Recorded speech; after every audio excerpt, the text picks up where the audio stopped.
If people could come in, come on over, fellas. We had a big meeting with a lot of people, a lot of talent from Israel and from the U.S. And I think we came to a lot of conclusion and conclusions. And there's very little difference in what we're looking at and where we want to be, where we want to go. And so I just want to thank you for spending time. I know you're going to be over here for a couple of days, and maybe we'll be surprising us on New Year's Eve. That'll be fine. Oh, thank you. And it's wonderful seeing you and Sarah and your whole group. Very talented group. We've done very good work together, and it'll continue. So thank you very much, baby. Thank you. Thank you very much. Thank you, Mr. President. Thank you. I have to say that in addition to what I said, that we've never had a friend, even close, a friend, as President Trump in the White House.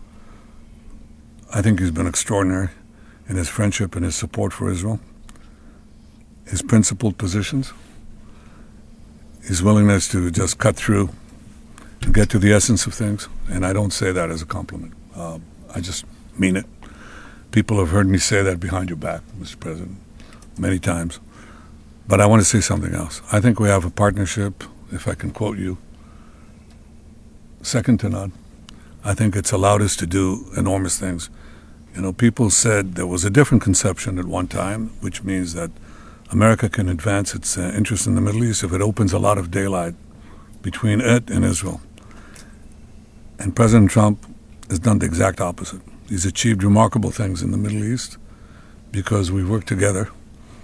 We talk about our ideas. Sometimes we have different ideas, but we work it out. And most of the time we see eye to eye. But it's been a remarkable experience, and this was a very, very productive meeting. And may I say, a very good lunch. Thank you. Thank you for your friendship. Thank you very much, baby. And thank you for your support. It's meant from the heart. Thank you. You know, as I said outside, he's been a wartime prime minister, and we were, well, I guess I could say I was a wartime president in more places than just Israel, if you think about it. But Israel was a big factor, and we're with you, and we'll continue to be with you. And a lot of good things are happening in the Middle East. We have peace in the Middle East, and we're going to try and keep it that way. I think we will be very successful in keeping it that way. And you've been a great friend, and I've been a great friend to you and to Israel, and it's been my honor. And the award that I was given was really surprising and very much appreciated. Well, President Trump has broken so many conventions to the surprise of people, and then they figure out, oh, well, maybe, he was right after all. So we decided to break a convention too, or create a new one, and that is to award the Israel Prize, which in almost our 80 years, we've never awarded it to a non-Israeli. And we're going to award it this year to President Trump. This was announced formally over lunch by our Minister of Education, who's responsible for the Israel Prize. It's going to be awarded to President Donald J. Trump for his tremendous contributions to Israel and the Jewish people. I think it's such a fitting thing, and it would honor us, obviously, Mr. President, if you could visit Israel in that occasion, on our Independence Day. But I have to say that this reflects the overwhelming sentiment of Israelis across the spectrum. They appreciate what you've done to help Israel and to help our common battle against the terrorists and those who would destroy our civilization. So, again, that's an expression of thanks and appreciation. Thank you, baby, very much. That really is a great honor. Any questions, please? We'll go pretty quickly because pretty much we agree on most of the things, and you would know what most of those things are. Please, go ahead. Thank you, Mr. President.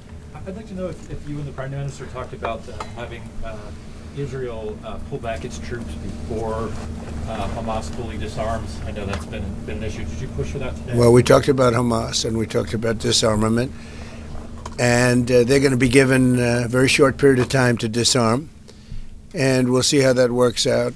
Steve Witkoff and Jared Kushner will be in charge of that from our side. But if they don't disarm, as they agreed to do, they agreed to it, and then they'll be held to pay for them.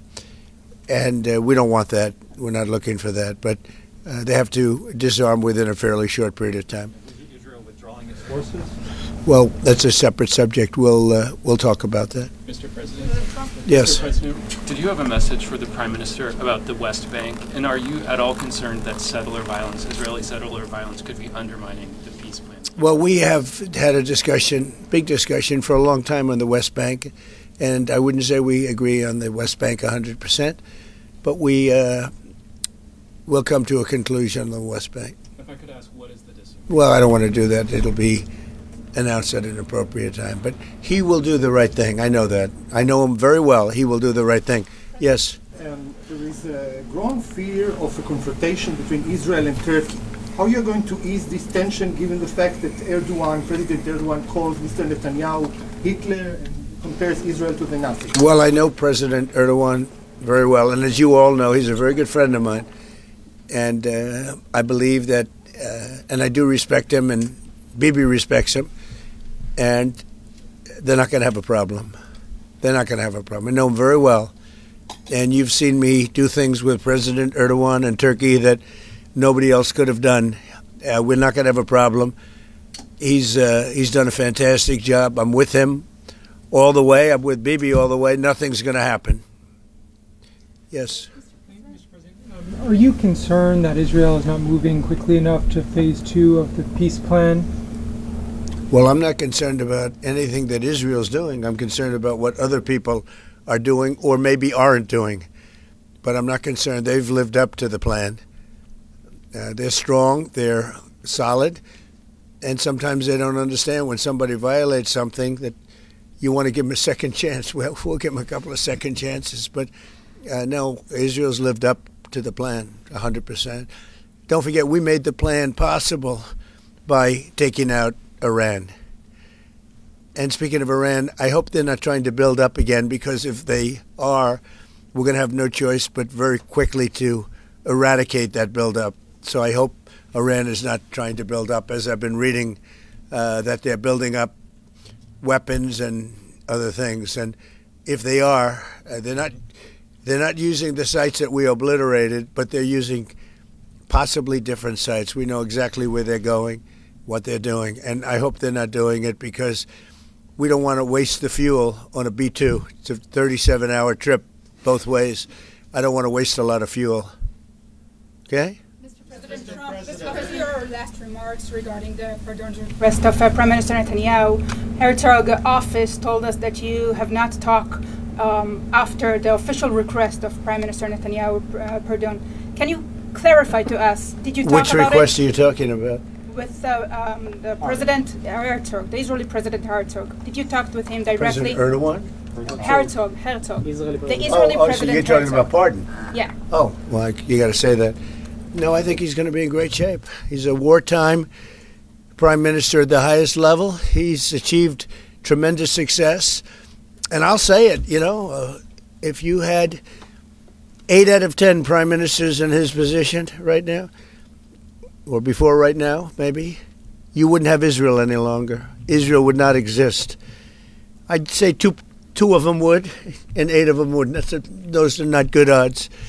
You needed a very special man to really carry through and really help Israel through this horrible jam. These are major factions, and it started with our negotiation with Iran. I think it probably started with Soleimani.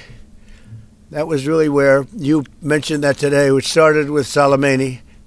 Bad guy, doing bad things, hurting a lot of people, killing American soldiers and other soldiers. But it started right there, would probably be the starting point. And then from that point forward, but you have a wartime prime minister at the highest level. There could be other wartime prime ministers, but they'd lose. He won. And I think the people of Israel appreciate it. I think a lot of the people in the world appreciate it, actually. And because of that victory, we were able to get peace in the Middle East. if you had a different kind of a personality, if you had a weak person or a stupid person, and there are plenty of both of them, you would not have had success, and you might not have Israel. And you report for Israel. I know you're very proud of it, and you do a great job. You might not have a job because there might not be an Israel right now if you had a different prime minister. That's a big statement, but to me it's a very simple statement to make. I'm looking at Pete Hegseth, and he's sort of nodding.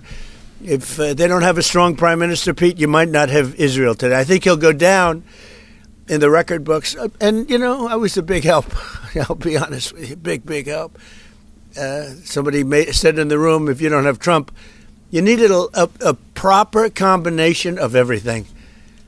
And if you didn't have that combination, which they had, you would not have an existing Israel right now. And the people of Israel know it.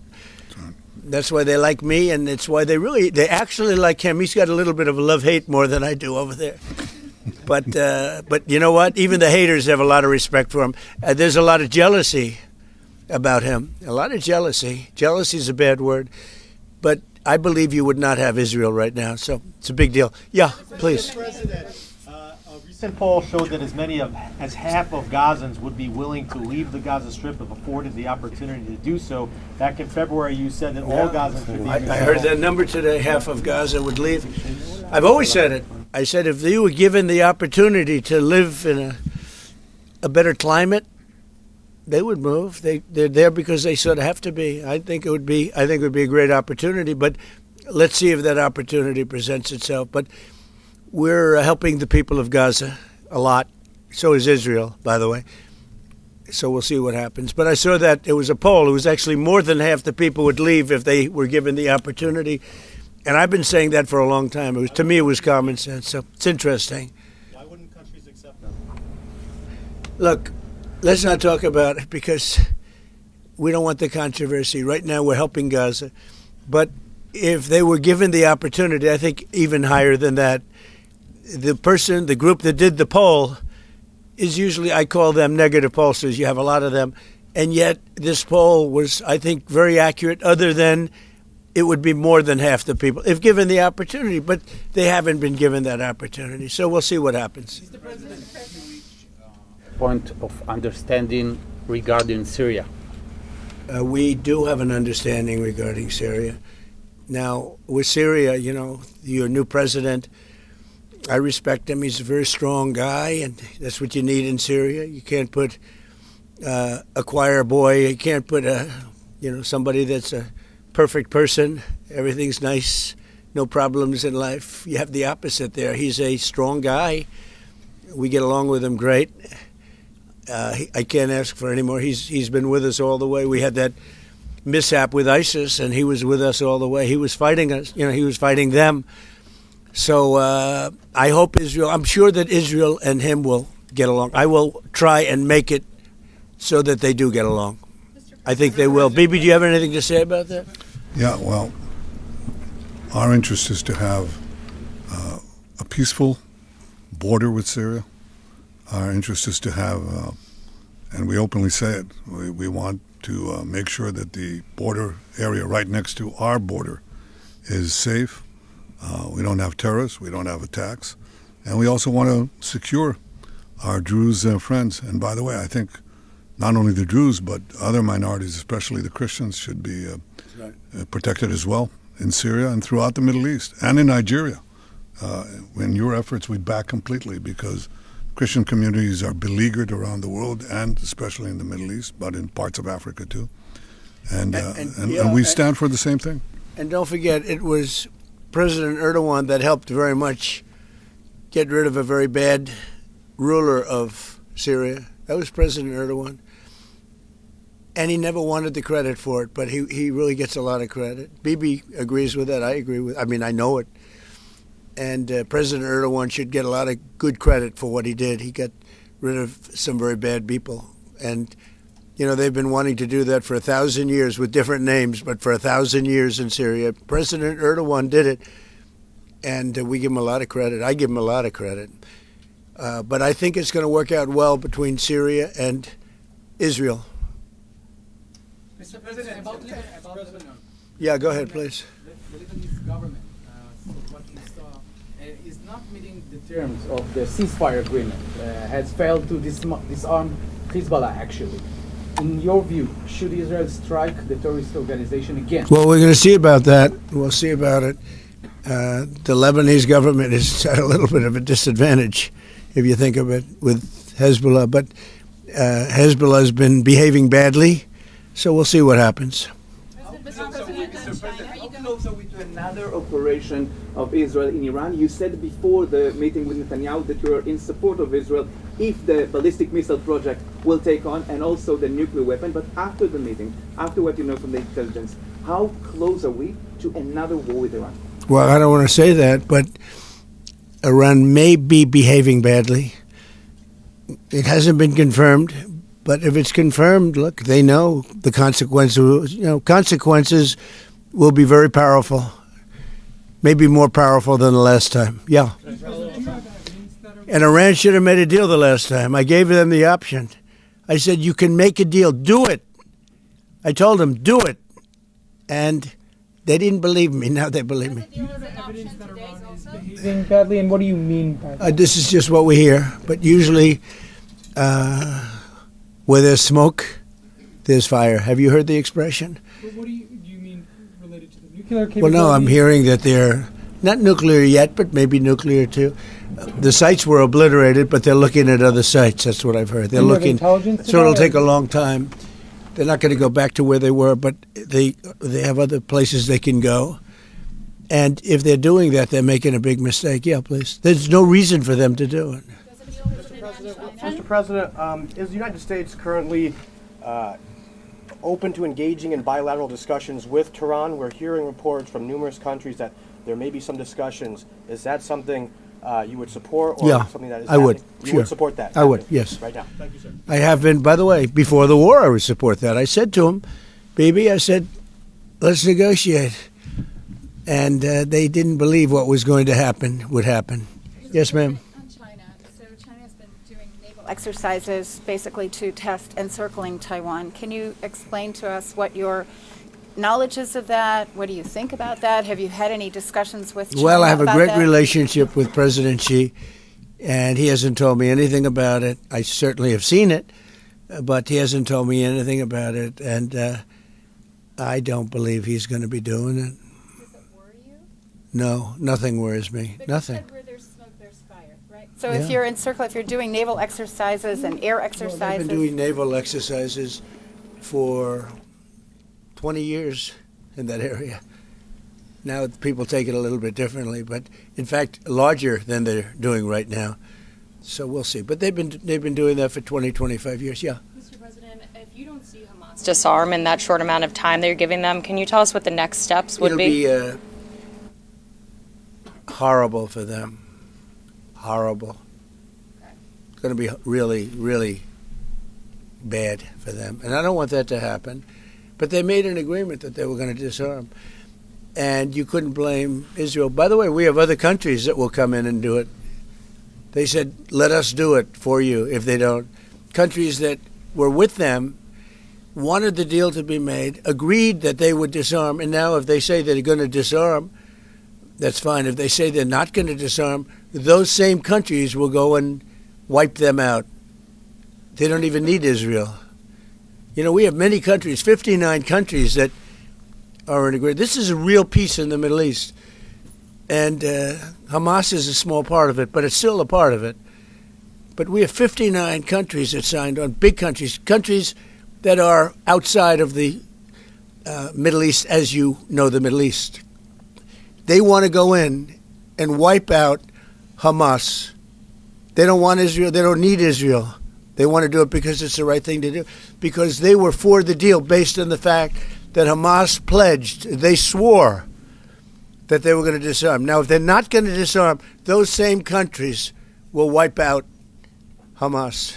Yeah. President Trump, do you think that the PA should be involved in the day after in Gaza Strip, even in the near future? And the same question to Prime Minister Netanyahu. Do you see a real opportunity that the PA will be in Gaza? Go ahead, Mimi.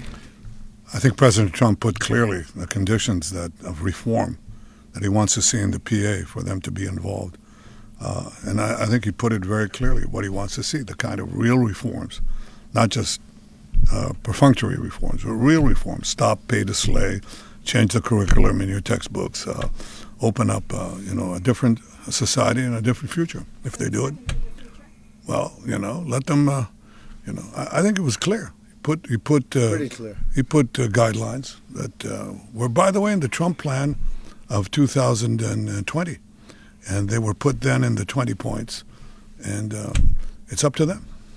Remember this, if we didn't do what we did to Iran, just to make the subject just slightly different, you wouldn't have peace in the Middle East. You wouldn't have a deal signed in the Middle East. You wouldn't have a deal. Because other Arab nations, which are great people, I know them very well, they're great people, they wouldn't be able to have agreed to peace in the Middle East because you would have had a dark cloud hanging over everything. It wouldn't have been possible. So Iran has been greatly reduced in power, prestige.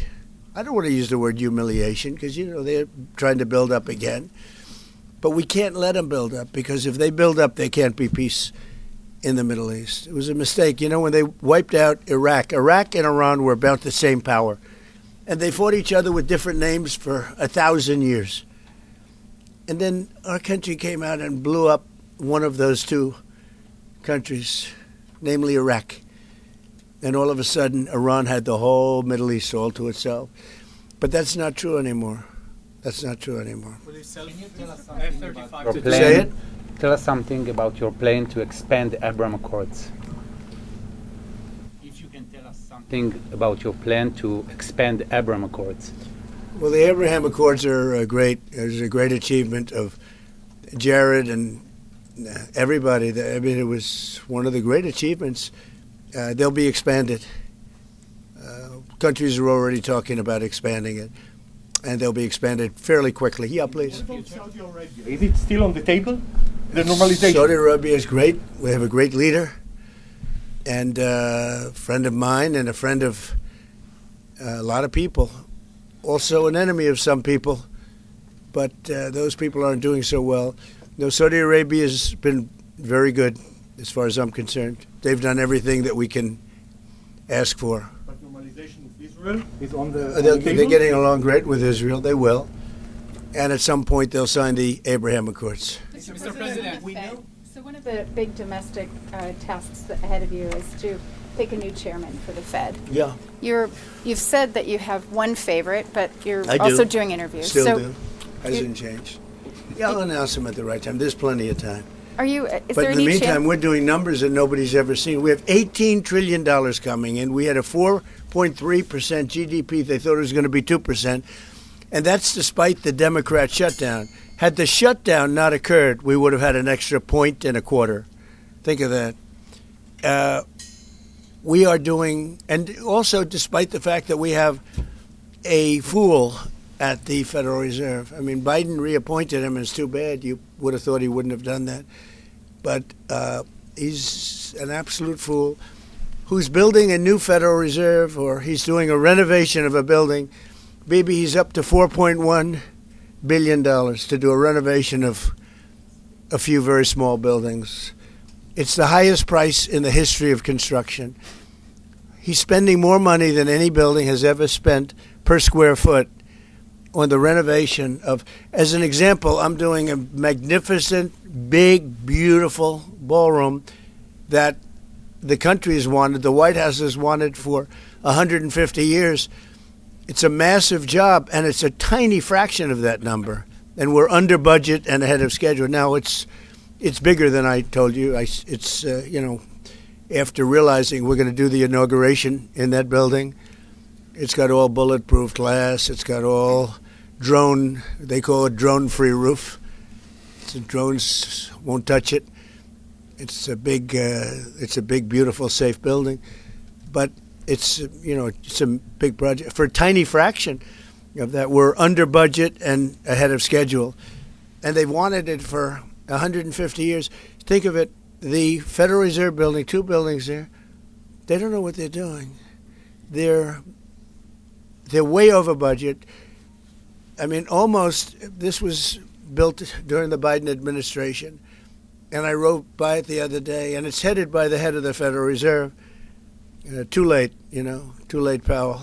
Too late because he's always too late with interest rates, except before the election he was too early because that would have helped. That was supposed to help get her elected. It had no impact. We won all 7 swing states. But no. We're thinking about bringing a suit against Powell for incompetence. Because think of it, these aren't outstanding buildings. These are small buildings. He's at $4 billion more. It's going to end up costing more than $4 billion. $4 billion.